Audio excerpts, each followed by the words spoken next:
What's up guys, my name is Brendan and today I want to teach you everything I know about the touchdown rise. From first learning the trick to finally mastering the skill. We're all somewhere along that track, so let's get started.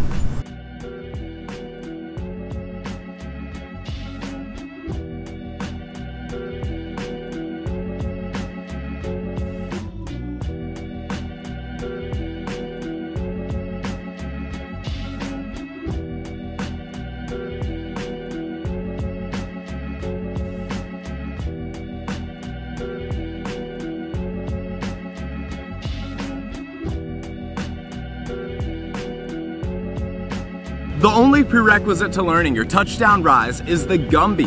If you have a strong gumby, it shows me that you can support your weight on your arms, your shoulders are flexible enough, and your back is ready to take the motion of the touchdown rise.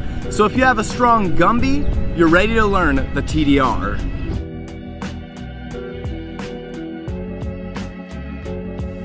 Next, I want to go over the technique for the touchdown rise. The touchdown rise starts in a lunge position, facing away from your direction of momentum. Your back swing leg will be in back, bent at about 90 degrees, and your front swing leg will be in front of you, straight along your direction of momentum. Your arms should be next to you and relatively relaxed. Right before starting your touchdown rise, you don't want to have a lot of tension in your body. You want to be mostly relaxed. Next, step forward with your back swing leg, and as you do this, take your back swing arm and draw a big circle around your head, shooting that arm forward, spotting forward, and then looking towards the ground. Next, take your back leg, your front swing leg, and drive it up towards the sky. As you do this, you want to take your plant hand, which for me is my left hand, and you want to reach it behind you over your shoulder, keeping your eyes on it the entire time. That's going to give you a place to spot because you're going to be looking at the ground where that plant hand is going to be landing. Once you land on the ground, make sure you're ready and your arm is prepared to support you. You want to have a strong wrist, elbow, and shoulder joint.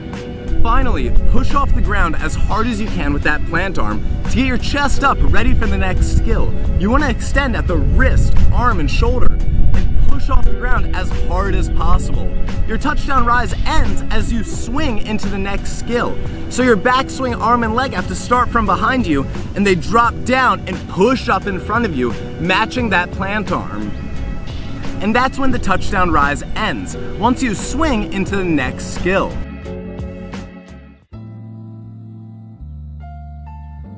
The touchdown rise is one of the most powerful setups in tricking, and to really perfect it, what helped me was to train a whole bunch of other skills that had the same mechanics as a touchdown rise.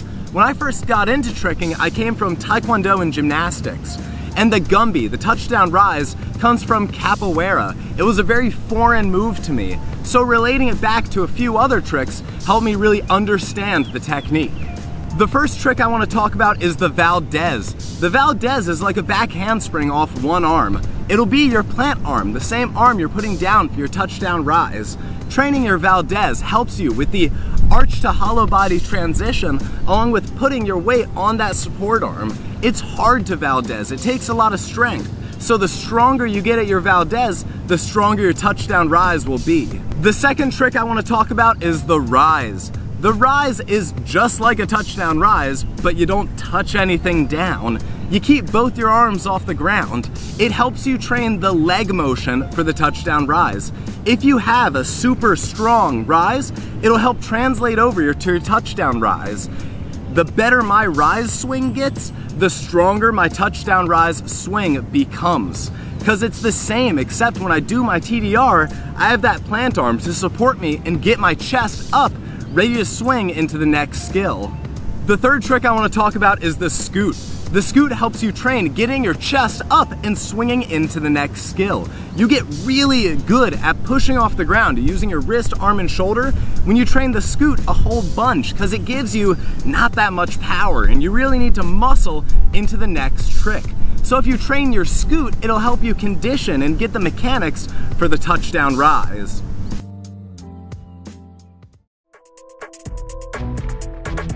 Next, I want to give you guys 3 tips that I wish I had when I was first learning my touchdown rise. The first tip I have for you guys is stay low. As you do your touchdown rise, you don't want to go up off the ground. It'll be really hard to support your weight on your plant arm if you're jumping down into it. Instead of trying to jump down and do a very bumpy touchdown rise, try and stay low and flowy and be as smooth as possible. Tip number 2, turn your fingers in. As you do your touchdown rise, it'll help a ton if instead of facing your fingers vertically, going along your direction of momentum, you turn them to your side. This is a much more ergonomic position for you to support your weight. You're much better and easier at bending the arm and being able to push off the ground into the next trick. So instead of facing your fingers up, turn them in as you do your touchdown rise. Tip number 3, the point of tension in the touchdown rise, the part where you want to gas it up and really explode, is when you do that back kick and you reach that plant arm over your head. The stronger you do that position change, the more powerful your touchdown rise is going to be. Until then, you relax into the trick. But then once you hit that point of tension, you want to tense up, explode, and put as much power into it as possible.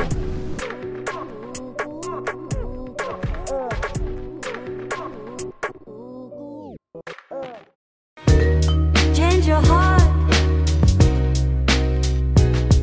Look around you.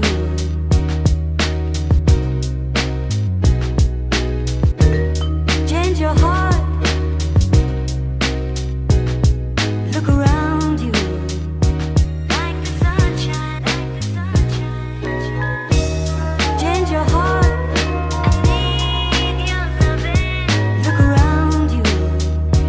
Like the sunshine, like the sunshine. Change your heart. I need your loving.